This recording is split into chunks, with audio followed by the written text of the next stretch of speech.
I had a great question on the channel the other day about when do you use dialogue and when do you have that internal introspection going on, and how do you know which to use when? Definitely got some tips on how to do that. I also have one more pro tip at the end for those of you who have been writing for a while and want to dig a little bit deeper. A lot of writers feel like they have to dump all this in there so that the reader knows what's going on in the character's head.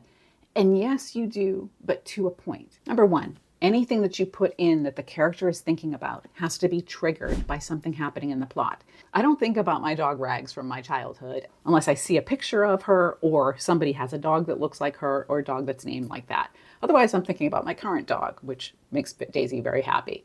But normally those thoughts aren't triggered in my head because nothing is coming up that brings her to mind. It's the same with your characters. The thoughts that they have to be triggered by what is happening or what is being said to them. So if you feel the urge to dump a whole bunch of information on the page, look for a second and say, all right, did anything in this scene trigger these thoughts? If not, leave it out.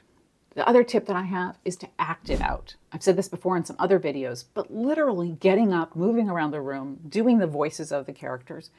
People might think you're crazy, but that's okay because I do it all the time.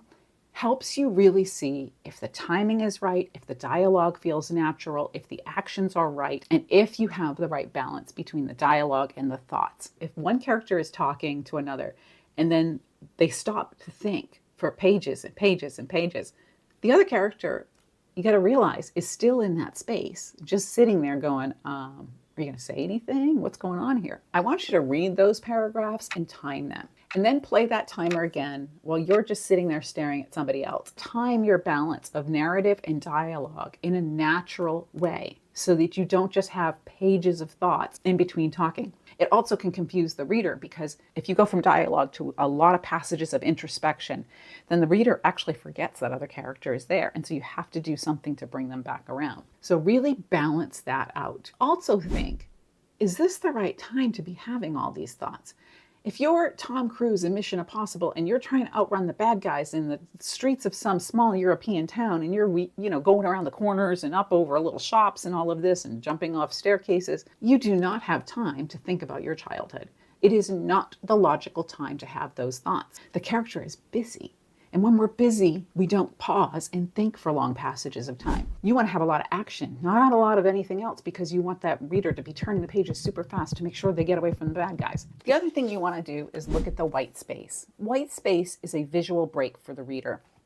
And so when you have that space in between the dialogue and a little narrative and then dialogue and a little narrative, it gives the reader a visual break. It gives them a second to absorb the information. And especially when you're doing something super emotional or super deep or something that you really want the reader to pay attention to, you have to be very aware of the white space so that you give that reader time to take that information in, process it, and move on. Writing a book is not just about what words you put where and when. It really is about looking at the entire experience for the reader.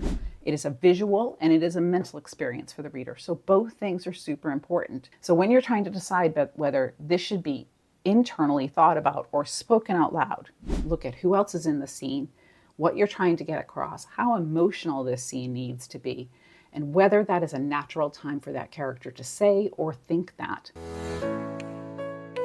And my pro tip for those who've been writing for a little bit is to look at the degree of emotion that you want to get across on the page. Super emotional passages need that extra layer of showing, of dialogue and narrative. You want to make it very powerful. So if this is a place where you want your reader to slow down and take in the emotion and be moved to tears or be moved to laughter, think about what kind of timing you're going to use on the page. You can use a lot of things with how long your sentences are, how long your paragraphs are, how often you break them up to either speed up the pacing or slow it down. When I'm doing really emotional, sad sort of scenes, I have longer sentences and I have longer paragraphs because I'm kind of drawing it out a little bit. If I have really fast, funny scenes, then those are shorter, quicker, just like you want comedy to be with faster timing. If you look at Robert Parker, his Spencer books are very fast-paced because it's a lot of comedy. But when it is an emotional moment, he does slow it down and gives the reader a little bit of time to really absorb what's going on. When you're writing your scenes, think about what your goal is for the scene, not your character's goal, your goal.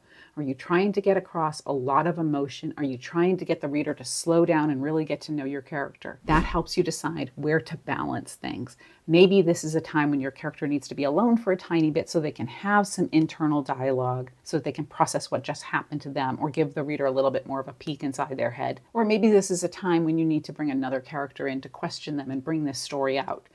Look at what your goal is for the scene, and then look at all of the words on the page and see if you can use them to either slow it down or speed it up based on what you want to get across. And if you want some more tips on show not tell, check out this video right here where I actually take you through exactly how to show not tell.